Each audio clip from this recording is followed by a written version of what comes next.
কৃষ্ণ ভক্তি কথালৈ আপোনালোকক স্বাগতম জনাইছোঁ। আজি আপোনালোকক কন্যা লগ্নৰ জাতকসকলৰ 2021 চন ইংৰাজী বৰ্ষটো কেনে যাব সেই বিষয়ে কিছু আভাস দিব বিচাৰিছোঁ। কন্যা লগ্ন 2021 চন বহু প্ৰত্যাশিত বছৰ হিচাপে পৰিগণিত হ'ব। আপোনালোক মৌলিক চিন্তাধাৰাৰ লোক আৰু লগতে ব্যৱহাৰিকো। যিটি কথা ভাবি আপোনালোকে মূৰ নঘমাই, সেইবাবে যিকোনো কৰ্মক্ষেত্ৰতে আপোনালোকে কৃতকাৰ্য হ'ব পাৰে। যদি ব্যক্তিগত ৰাশিচক্ৰৰ সহযোগিতা পায়, তেন্তে এই বছৰটোত শিক্ষাৰ্থীসকলে কষ্টৰ ফল পোৱাৰ সম্ভাৱনা আছে। বিদেশতো পঢ়িব যোৱাৰ সুযোগ আহিব। বিবাহ প্ৰাৰ্থীসকলৰ প্ৰেম বিবাহৰ যোগ আছে।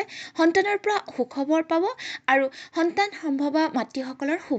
6 এপ্ৰিলৰ পৰা 13 ছেপ্টেম্বৰ এই বছৰৰ প্ৰথমৰ পৰা যি ধৰণৰ গতিত আছিল, এই সময়খিনিত কিছু থাম কাটিব, কিয়নো বৃহস্পতি গ্ৰহৰ শুভ দৃষ্টি লগ্নৰ পৰা আঁতৰি যাব। ভাগ্যস্থানত ৰাহু গ্ৰহে অৱস্থান কৰি থাকিব। কন্যা লগ্ন লোকসকল ৰাহু গ্ৰহৰ প্ৰিয় লগ্ন। মিছা কথা এটা সঁচা কৰি ইমান ধুনীয়াকৈ ক'ব জানে যে কথা শুনি থকা মানুহজনে বিশ্বাস কৰি ল'বলৈ বাধ্য হয়।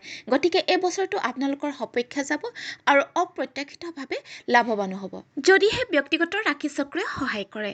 শনি গ্ৰহ 2020 চনৰ জানুৱাৰী শেষৰ ফালৰ পৰা সন্তান ভাৱত আৰু মকৰ ৰাশিত, অৰ্থাৎ শনি গ্ৰহত নিজৰ ৰাশিতে আছে। শনি গ্ৰহৰ এটাই চৰিত্ৰ যে শনিয়ে কাকোৱে অতি সহজে সুফল নিদিয়ে।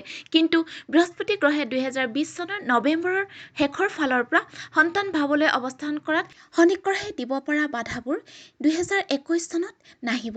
নতুন বছৰৰ 24 জানুৱাৰীলৈ জীৱনটো যে ধুনীয়া, এই কথাষাৰ অনুভৱ কৰিব পাৰিব। কাৰণ গোচৰৰ ক্ষেত্ৰত শনি, বৃহস্পতি, ৰাহু গ্ৰহে সু অৱস্থান কৰি আছে আৰু কেইবা বছৰলৈ কন্যা লগ্নলৈ এনেকুৱা গোচৰ নাহে। এই বছৰত দুটা গ্ৰহণ আছে। 26 মে'ত চন্দ্ৰগ্ৰহণ হ'ব আৰু 10 জুনত সূৰ্যগ্ৰহণ আছে। যদিও সূৰ্যগ্ৰহণ ভাৰতত অদৃশ্য হ'ব, গ্ৰহণৰ সময়ত দান দক্ষিণা দীন দৰিদ্ৰ লোকক দিব পাৰে আৰু মন্ত্ৰোচ্চাৰণেও বহু সকাহ দিয়ে। শ্ৰমদানো কৰিব পাৰে। কোনো বিনিময় আশা নকৰাকৈ অসহায়জনক সহায় কৰি চাব। প্ৰতিকাৰসমূহ একেদিনে কাম নকৰে, সাধনাৰ প্ৰয়োজন হয়। 25 জানুৱাৰীৰ পৰা 3 ফেব্ৰুৱাৰীলৈ সৰু সুৰা বেমাৰ আজাৰ হ'ব পাৰে। কাৰোৰে লগত কাজিয়া পেচাল নকৰিব। 4 ফেব্ৰুৱাৰীৰ পৰা 10 মাৰ্চলৈ সৃজনীমূলক কামত নিয়োজিত লোকসকলৰ বাবে বিশেষকৈ ভাল হ'ব। 11 মাৰ্চৰ পৰা 31 মাৰ্চলৈ এই সময়খিনিত সতৰ্ক থাকিব। কোৰ্ট কাছাৰীৰ পৰা আঁতৰি থাকিব।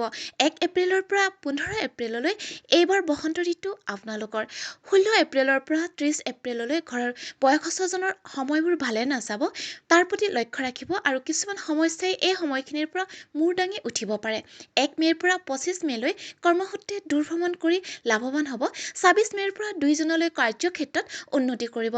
3 জুনৰ পৰা 8 আগষ্টলৈ এই সময়খিনিত বাধা নোপোৱাকৈ কৰ্মক্ষেত্ৰৰ লগতে বন্ধু বান্ধৱৰ সৈতে সময়বোৰ উপভোগ কৰাৰ সুযোগ আহিব। 9 আগষ্টৰ পৰা 25 আগষ্টলৈ বিনিয়োগত মনোনিৱেশ কৰিব, কিন্তু ব্যয় বৃদ্ধি পাব। হস্পিটেল যাব লগা হ'ব পাৰে।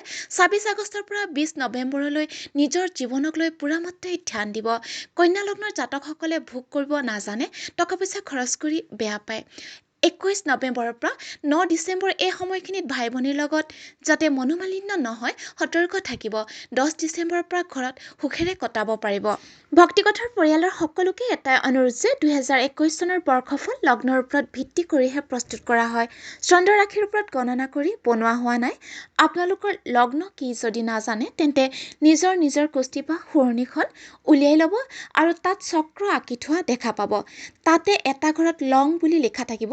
যিটো ৰাশিত লং শব্দটো লিখা থাকিব, সেইটোৱে আপোনালোকৰ জন্ম লগ্ন ৰাশি।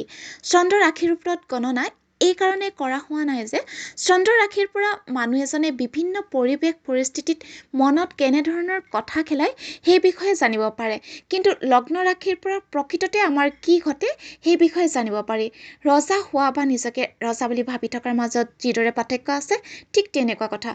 আৰু এই লগ্ন হ'ল সাৰ্বজনীনভাৱেহে কোৱা হৈছে বৃহস্পতি গ্ৰহ, শনি গ্ৰহ, ৰাহু গ্ৰহ আৰু কেতু গ্ৰহৰ গোচৰৰ ভিত্তিতহে। অন্যান্য গ্ৰহকেইজনৰ গোচৰৰ অন্তৰ্ভুক্ত কৰা হোৱা নাই। সঠিক বিধান দিবলৈ হ'লে ব্যক্তিগত ৰাশিচক্ৰ, দশা অন্তৰ্দশা, বহু সময়ত ঘৰৰ অন্যান্য সদস্যসকলৰ কুণ্ডলীৰ সৈতেও মিলাই চাবলগীয়া হয়।